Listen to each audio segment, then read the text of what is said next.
Hey there guys, welcome back to another video. In today's video, I'm going to be making pumpkin corn chowder. Now this recipe is actually from my website, amandasdailydish.com, and I created it a few years ago because I love the flavors of pumpkin and sage together, especially in fall time. Honestly, world's best soup for fall because of the flavors. They are so delicious. So I'm going to get started with making the soup. If you guys want to follow along, watch the video. It is super yummy. I guarantee you guys are going to want to make it. The recipe is going to be in the description box down below. You can hit the link to my website. It'll take you there and you can see pictures and the instructions on how to make the soup. If you guys like videos like this, or if you like videos that have to do with being a mom and raising a family and just taking care of your house and cooking and cleaning, go ahead and subscribe down below. Hit that little red button down below that says subscribe, and also click that little notification bell because then you will not miss any of my future videos. You will get notified when one comes up. So I'm going to get started with the soup. First, I'll just be grabbing my cutting board and my knife because I'll be needing those to cut up some food here.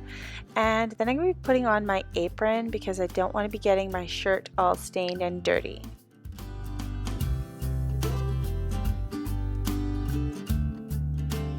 The first step here is just to dice up your onion. You're just going to want to dice it up quite finely because you don't want really big hunks of onion in your chowder.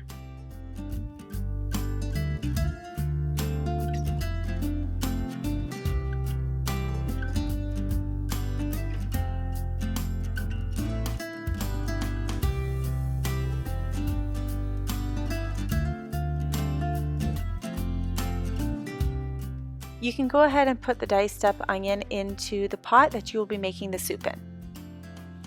Then you'll want to dice up 6 slices of bacon and add that to the pot, the same pot that you have put the onion in.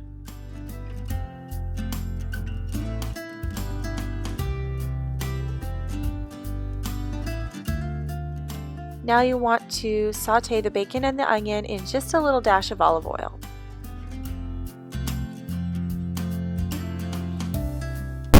In this recipe, I'll be using fresh sage. Make sure that you use fresh and not dried because it really does make a difference in the flavor. You'll just want to dice these up really fine into thin little strips.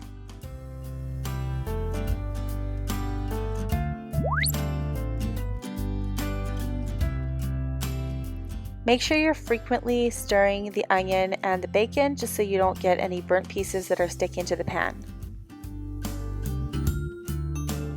Alright, so while the bacon and the onion continues to cook, I'm going to peel up my potatoes here.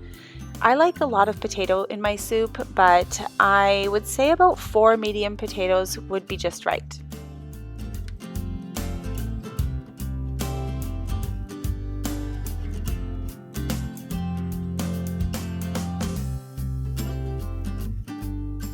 I just rinse off my potatoes before I dice them up. Now you'll want to dice them up into bite-sized pieces. You don't want them too big because this is a chowder.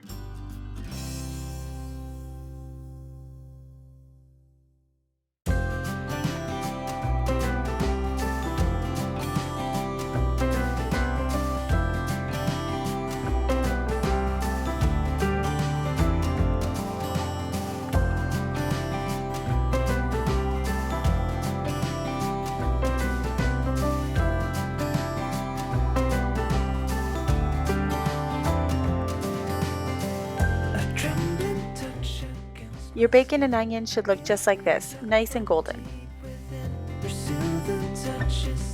Alright, now you want to put your butter into a separate saucepan and melt that.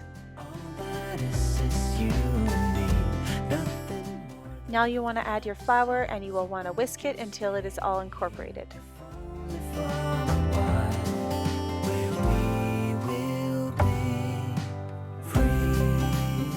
Now you'll add your milk and you'll whisk that up until it is nice and smooth.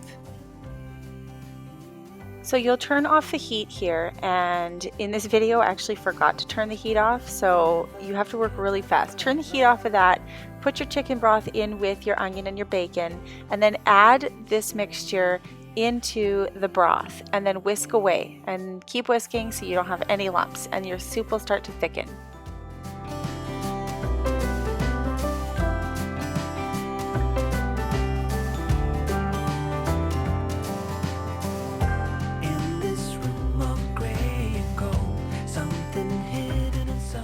So here you'll want to add your creamed corn. You'll add 1 can and then you will stir that up as well.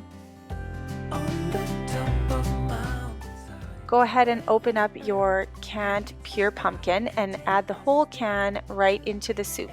And then you'll use your whisk and you'll whisk it into the soup until it's nice and smooth.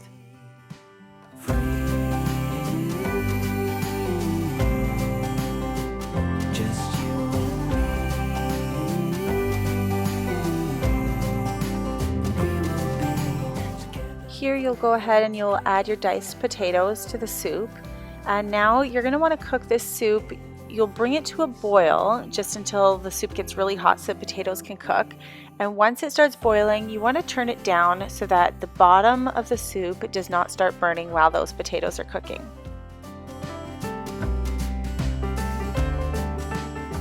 About 20 minutes before you serve the soup, I would go ahead and saute your sage in about a tablespoon of olive oil.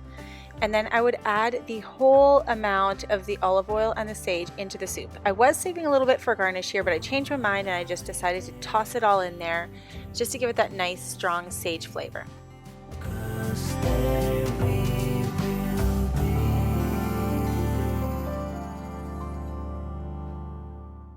And that is it. Your soup is ready to serve. If you did reserve any sage, here you would go ahead and pour your soup into a bowl, sprinkle a few sage leaves on top, and voila, it's all done. You've got a comforting bowl of pumpkin corn chowder for the fall. I hope you guys enjoyed this video. Don't forget to give it a big thumbs up down below and hit that subscribe button, and we will see you guys next time in the next video. See ya!